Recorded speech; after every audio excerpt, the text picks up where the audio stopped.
तो पुण्यात्मा ऐसा जुल्म हो गया। माँ बाप ना हम कितना, माता पिता हमें कितने प्यार से पालते हैं। आज जो छोटे छोटे जवान बच्चे हैं उनके पास पुत्र हैं पुत्रियां हैं, वो कितना सीने से लगाए फिरते हैं, कंधे पर बैठाते हैं, सिर पर बैठाते हैं, चूमते हैं। वो लाड करते करते पेशाब भी कर दे, सारे कपड़ा में कर दे काम, और फिर भी बुरे नहीं लगते। और जब वृद्ध हो जाते हैं, जब वो बड़े हो जाते हैं, उनका विवाह हो जाता है, और फिर वो माँ बाप उनको अच्छे क्यों नहीं लगते? उनकी सेवा करने में उनको इंटरेस्ट क्यों नहीं है? इसका कारण ये है। ये नहीं हो सकता क्योंकि इसका कारण है कि बुढ़े ने भक्ति ना करी। उस जब वो युवा था, उन बालका के लालन पालन में उनको सेठ बनाने में लग रहा, भक्ति करी नहीं। और भक्तिहीन प्राणी का कितना ठिकाना नहीं। यदि हम पहले से परमात्मा का नाम लेंगे, भक्ति करेंगे, तो परमात्मा ऐसी व्यवस्था कर देगा, उन बच्चों के दिल में ऐसी दया भर देगा, माता पिता ने हाथों पर रखेंगे।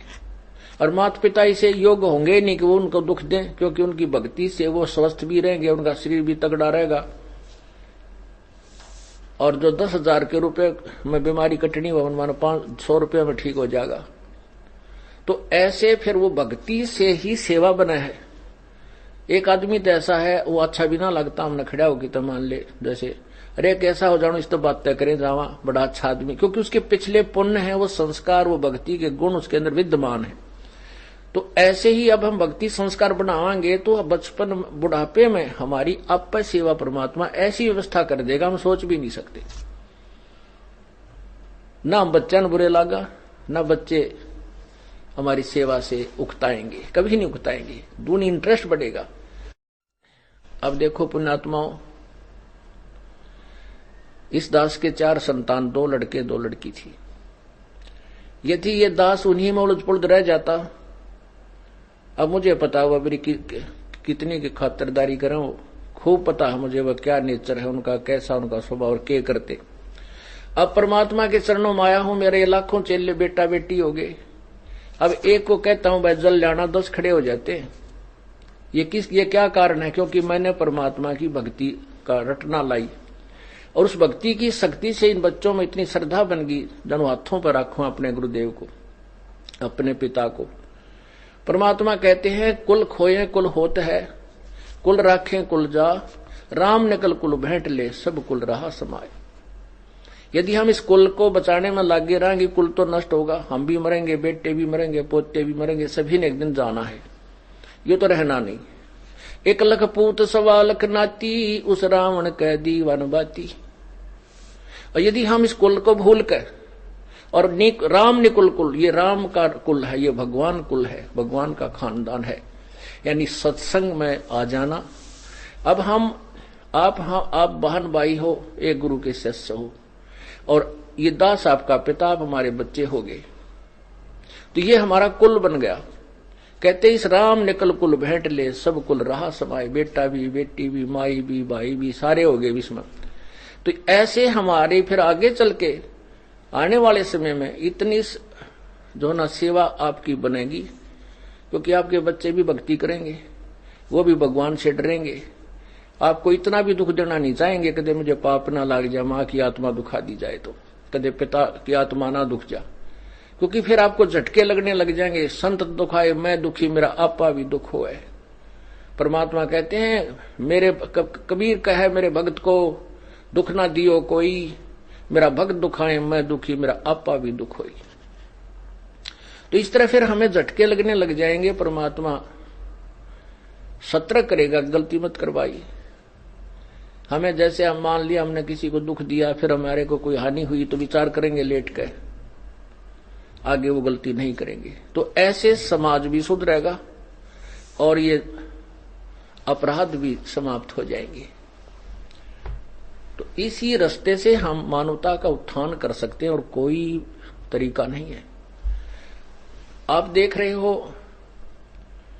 अब 57 साल का तो ये दास हो लिया, 58 में हम चल रहे हैं, और 10 वर्ष का समझन लग गया था ये एमएलए एमपी के ऊपर बने हैं, मंत्री मुख्यमंत्री कैसे बनते हैं।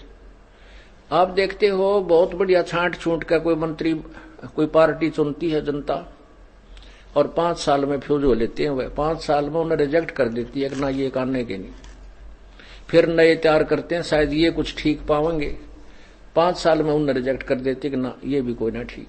क्योंकि जब तक हम राम नाम से डरने वाले अपने नेता नहीं चुनेंगे तब तक कोई भी सुधार नहीं हो सकता। और ये इस मार्ग से ही वो पुण्यात्मा उभरेंगी। ऐसे ही ज्ञान से फिर वो भगवान से डरने वाले होंगे, परमात्मा का नौकर बनकर वो राज करेंगे, नहीं को राज को छुएगा नहीं। इतना भयंकर पाप है इस राज के अंदर। राजा लोग भगवान से डरने वाला हो, बिल्कुल भी गलत काम नहीं करते, तुरंत त्याग देना पड़े, उसने इस्तीफा देना पड़ जाए। ऐसे निर्भय होकर जब हम शासन करेंगे तो हम पाप से बचे रह सकते हैं, अन्यथा नहीं। और तभी हमारी प्रजा सुखी होगी। और प्रजा सुखी होगी भगवान के भक्ति से, इस पुण्य से, दान से, धर्म से। और इन्हीं के निमित्त परमात्मा की कृपा से प्रभु समय पर वर्षा करेगा, हर तरह की सुविधा देगा। अब ये सत्संग जो ये जो कार्यक्रम चल रहा है भक्ति का, ये शास्त्र अनुकूल है। और ये दास 2 वर्ष बंद रहेगा, लगभग 21 महीने। तो कोई वर्षा विशेष नहीं की प्रभु ने। दास अभिमान नहीं करता, विधान बताऊं हूं भगवान का। और जब से ये पुनः शुरू हुए हैं, मैं इस दास ने कह दिया था जब जमानत होने से 1-2 महीने पहले भी, वहां आश्रम अपना बरवाला मिल गया है और पाठ प्रारंभ कर दो। तो उसके बाद ये दास 30 अप्रैल को आया था। उसके बाद पूरा जेठ, जून, जुलाई, अप्रैल, मई, जून, जुलाई परमात्मा ने इतनी प्यारी बारिश करी। कहते हैं ट्यूबलों के पानी भी 10-10, 20-20 फुट नीचे चले गए थे। हाहाकार मच गई थी। समाचार पत्रों में भी आने लगे थे कि भारत के अंदर केवल 7 दिन का अन्न है अगर अकाल गिर गया तो। अब परमात्मा ने, अब जैसे आपने गीता जी अध्याय नंबर 3 के मंत्र नंबर 10 से 15 में सुना है कि जो शास्त्र अनुसार जो यज्ञ की जाते हैं, तो यज्ञ से ही वर्षा होती है। जैसे कहते हैं सभी प्राणी अन्न से उत्पन्न होते हैं, अन्न वर्षा से उत्पन्न होता है, वर्षा यज्ञ से होती है, यज्ञ शुभ कर्मों से होते हैं। और शुभ कर्म इस काल के लोक में आए तो हमने ये कर्म करने पड़ेंगे। ये काल ब्रह्म से हमारे को ये कर्म लगे। और ब्रह्म की उत्पत्ति हुई अक्षर पुरुष से, उस अविनाशी परमात्मा से। और वो अविनाशी परमात्मा ही सभी यज्ञों में प्रतिष्ठित है। उसी को इष्ट रूप में पूज्य मानकर जो धार्मिक अनुष्ठान किए जाते हैं उनका प्रतिफल सही मिलता है। जैसे जड़ को सींचने से फलों को, टहनियों को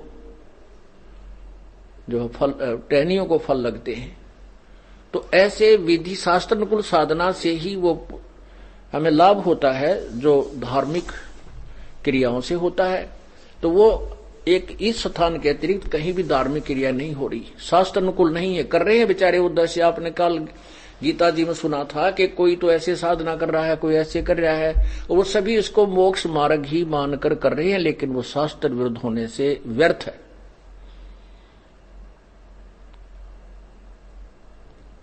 इसलिए ये आप देख रहे हो, ये दास ने, आपने भी देखा, मई, जून और जुलाई, अगस्त दिन खाली नहीं गया जो बारिश ना हुई हो, और बहुत प्यारी प्यारी।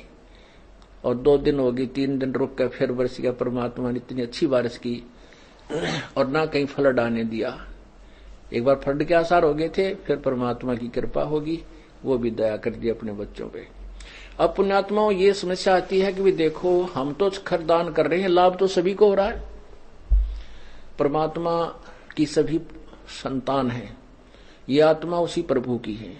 अब जैसे किसान खेत में बीज बीजता है, फसल बीज रखी है, गेहूं बो दिया, और गेहूं में खरपतवार भी साथ होता है।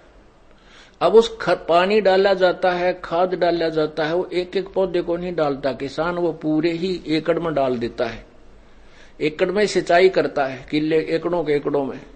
तो उसमें क्या होता है कि वो साथ में खरपतवार भी उभरता है, वो भी बड़ा होगा, और वो बल्कि उस पौधे गेहूं से भी अच्छा हो जाता है। जैसे आपने देखा होगा गेहूं जैसा ही एक और पौधा होता है गेहूं की फसल में, उसको जई भी बोल देते हैं। तो वो पौधा बिल्कुल मिलता जुलते, उसके पत्ते सेम टू सेम। उसका कब पता लगता है ये खरपतवार है या गेहूं है? जब बाल आवे, जब उस पर फल परिपक्व होता है, उस पर बाली आती है, जब उसको पहचान होती है कि ये गेहूं है और ये खरपतवार है। उसकी बाली में उसके परिणाम मंत्र होता है।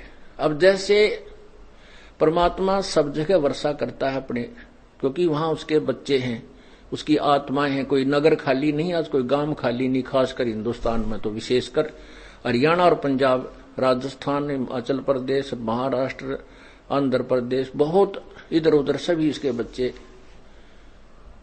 जो उपदेशी हो चुके हैं।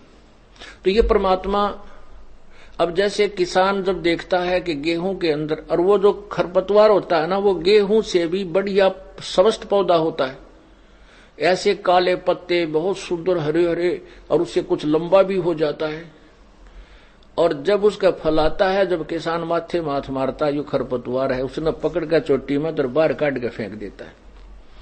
अब उसको आगे चल के जब आज हम भक्ति कर रहे हैं और हमें भी परमात्मा सुविधा दे रहा है, वर्षा कर रहा है, किसान फल फूल रहे हैं, किसान फल फूल रहे हैं तो सारा समाज ही फल फूल रहा है, सभी को लाभ हो रहा है। फसल जो है ना, हर तरह की हमें वस्तु उपलब्ध हो जाती है। अन्न ही नहीं मिलेगा तो फिर हम यहाँ कार कोठी कति अच्छी नहीं लागेंगी, ना ये हेलीकॉप्टर सुहावेंगे, जब रोटी ये ना मिल लीता है। सबसे पहले तो अन्न चाहिए इस प्राणी को, चाहे झोपड़ी में रहना पड़ जाए। तो इसी प्रकार जब आज दूसरे लोग भी इस वर्षा होने से जो नाम नहीं ले रहे, उनके भी ठाठम ठाठ हो जाएंगे। वो तो है उनके पूर्व जन्म के, और उनके भी कोठीकार हो जाएंगे, और भगत से भी ज्यादा वो फलते फूलते नजर आएंगे। लेकिन भगवान के दरबार में जो परिणाम, वो परमात्मा तो बाल देखेगा, वो परिणाम देखेगा, रिजल्ट देखेगा, वो भक्ति देखेगा। और वो जो खरपतवार हैं, यहाँ चाहे वो बहुत अच्छे दिखे थे, तो उन प्राणियों को तो नरक में डाल देगा और आपको अलग रखेगा। जैसे किसान खरपतवार को अलग पटक देता है और गेहूं को भिन्न कर लेता है, ऐसा फिर आगे चलकर आपको इसका लाभ मिलेगा।